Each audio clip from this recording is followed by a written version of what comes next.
My expertise, as you know, is CIA, Marine Corps, 3 CIA secret wars. I had a position in the National Security Council in 1975 as the chief of the Angola task force running the secret war in Angola. It was the 3rd CIA secret war I was part of. The National Security law creating the National Security Council and the CIA, as you know, was passed in 1947. The CIA was given this charter to perform such other duties and function as might be necessary to the national security interests, and given a vague authority to protect its sources and methods. And I think it was in the mid-'80s that I coined this phrase, the Third World War, because in my research I realized that we were not attacking the Soviet Union and the CIA's activities. We were attacking people in the Third World. And I'm going to just quickly, in the interest of time, just give you a little sense of what that means, this Third World War. Basically, it's the third, I believe, in terms of loss of life and human destruction, the third bloodiest war in all of history. They undertake to run operations in every corner of the globe. They also undertook the license of operating just totally above and beyond U.S. laws. They had a license, if you will, to kill, but also they took that to a license to smuggle drugs, a license to do all kinds of things to other people in other societies in violation of international law, our law, and every principle of nations working together for a healthier and more peaceful world. Meanwhile, again, they battled to convert the U.S. legal system in such a way that it would give them control of our society.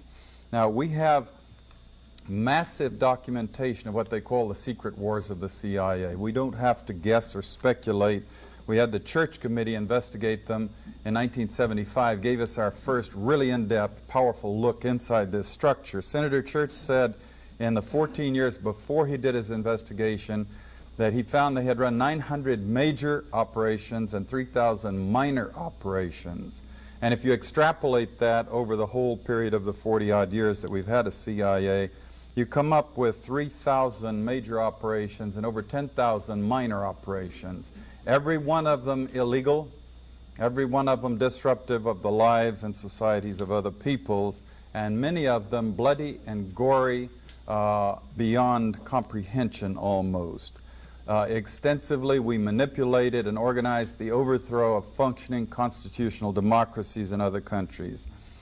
We organized secret armies and directed them to fight in just about every continent in the world. We encouraged ethnic minorities to rise up and fight, people like the Mosquito Indians in Nicaragua, the Kurds in the Middle East, the Monks in Southeast Asia. We have organized, and we still do, and fund death squads in countries around the world, like the Treasury Police in El Salvador, which are responsible for most of the killing of the 50,000 people just in the 80s, and there was 70,000 before that. And orchestration, CIA secret teams, and propaganda led us directly into the Korean War. We were attacking China from the islands Quemoy, Matsu, Thailand, Tibet.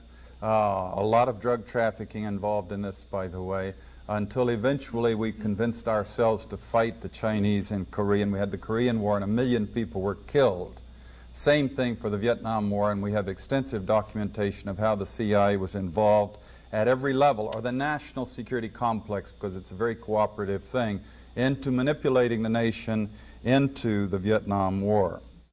And we wound up creating the Golden Triangle, in which the CIA, Air America airplanes were flying in arms to our allies and flying back out with heroin.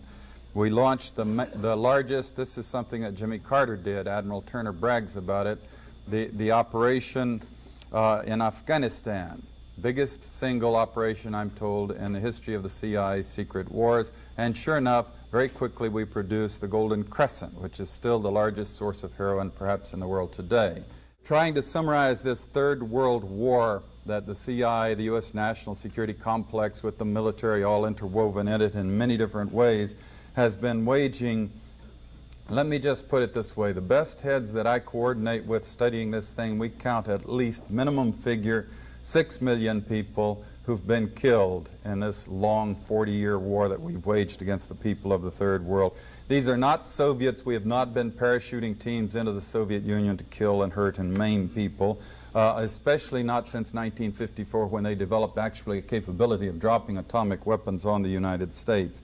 They aren't British, French, Swedes, Swiss, Belgians. We don't do bloody, gory operations in the countries of Europe. These are all people of the Third World. They're people of countries like the Congo, Vietnam, Kampuchea, Indonesia, Nicaragua, where conspicuously they nor their governments do not have the capability of doing any physical hurt to the United States. They don't have ICBMs. They don't have armies or navies. They could not hurt us if they wanted to. There has rarely been any evidence that they really wanted to. And that, in fact, is perhaps the whole point. If they had had ICBMs, we probably wouldn't have done the things to them for fear of retaliation. Cheap shots, if you will, killing people of other countries of the world who cannot defend themselves under the guise of secrecy and under the rubric of national security.